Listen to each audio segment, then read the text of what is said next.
a new life in the New World. He traveled by ship to New York, where he entered himself into the records as a laborer.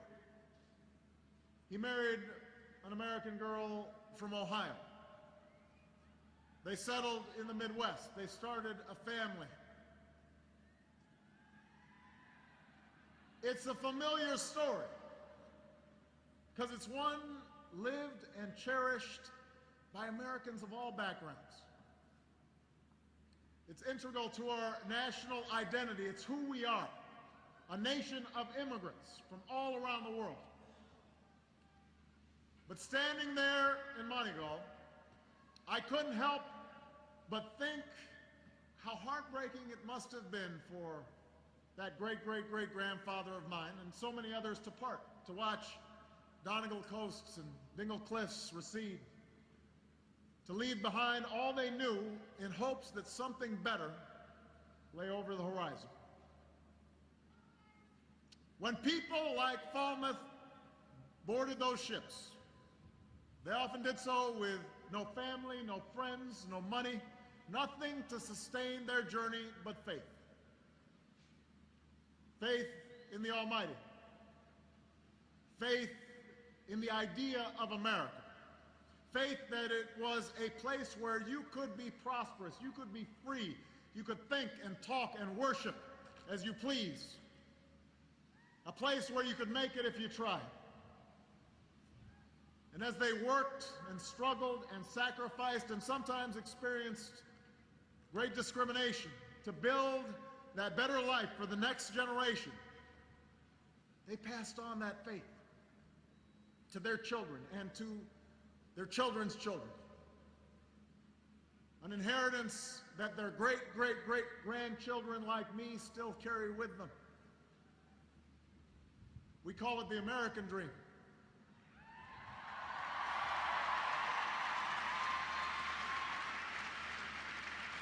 It's the dream that Falmouth Carney was attracted to when he went to America. It's the dream that drew my own father to America from a small village in Africa. It's a dream that we've carried forward, sometimes through stormy waters, sometimes at great cost, for more than 2 centuries. And for my own sake, I'm grateful they made those journeys, because if they hadn't, you'd be listening to somebody else speak right now. And for America's sake, we're grateful so many others from this land took that chance as well.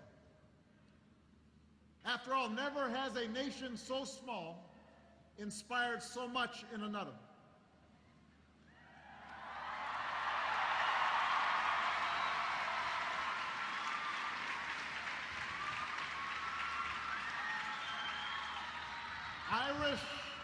Irish signatures are on our founding documents.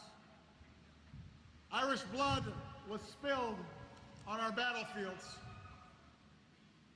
Irish sweat built our great cities. Our spirit is eternally refreshed by Irish story and Irish song.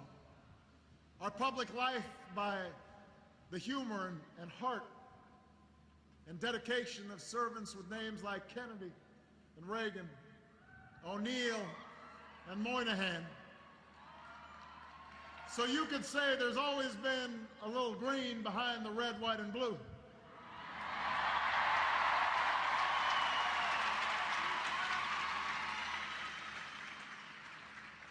When the father of our country, George Washington, needed an army, it was the fierce fighting of your sons that caused the British official to lament, "We have lost America through the Irish." And as George Washington said himself, when our friendless standards were first unfurled, who were the strangers who first mustered around our staff? And when it reeled in the light, who more brilliantly sustained it than Aaron's generous sons?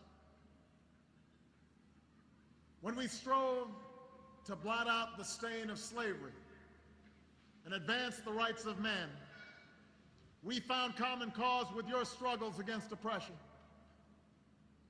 Frederick Douglass, an escaped slave, and our great abolitionist forged an unlikely friendship right here in Dublin with your great liberator, Daniel O'Connell.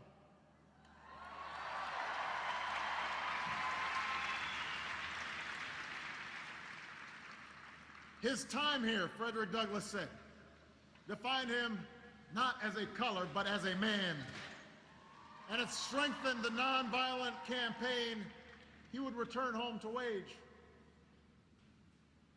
And recently, some of their descendants met here in Dublin to commemorate and continue that friendship between Douglass and O'Connell.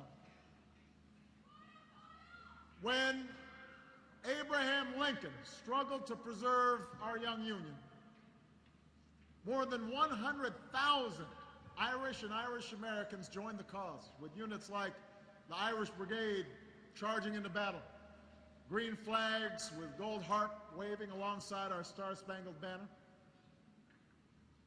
When depression gripped America, Ireland sent tens of thousands of packages of shamrocks to cheer up its countrymen, saying, "May the message of Aaron Shamrocks bring joy to those away."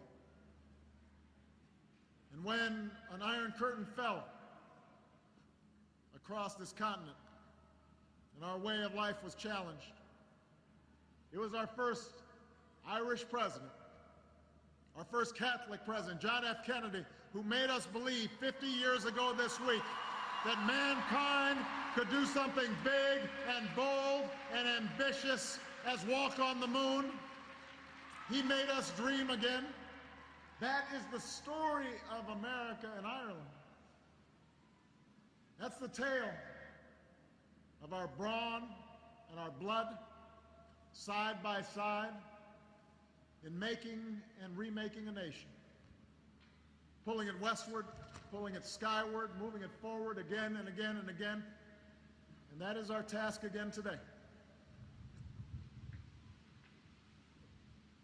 I think we all realize that both of our nations have faced great trials in recent years, including recession so severe that many of our people are still trying to fight their way out.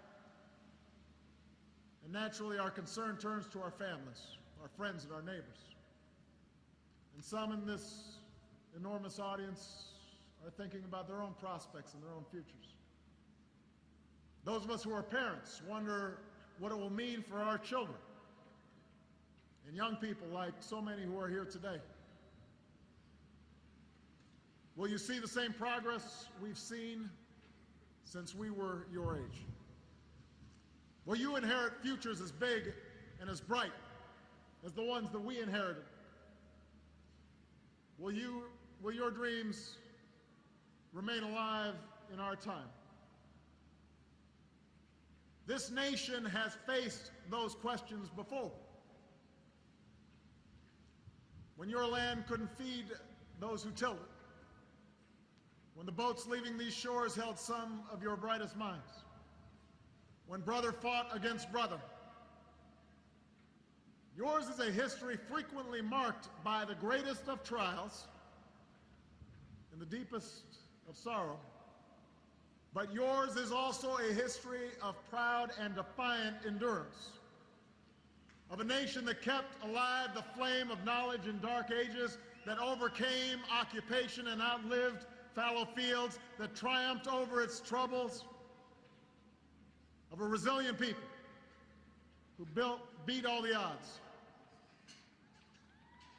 And Ireland, as trying as these times are, I know our future is still as big and as bright as our children expect it to be.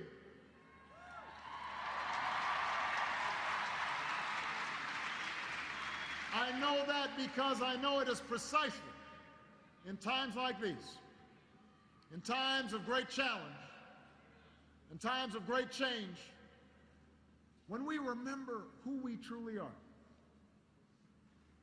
We're peoples, the Irish and Americans, who never stop imagining a brighter future.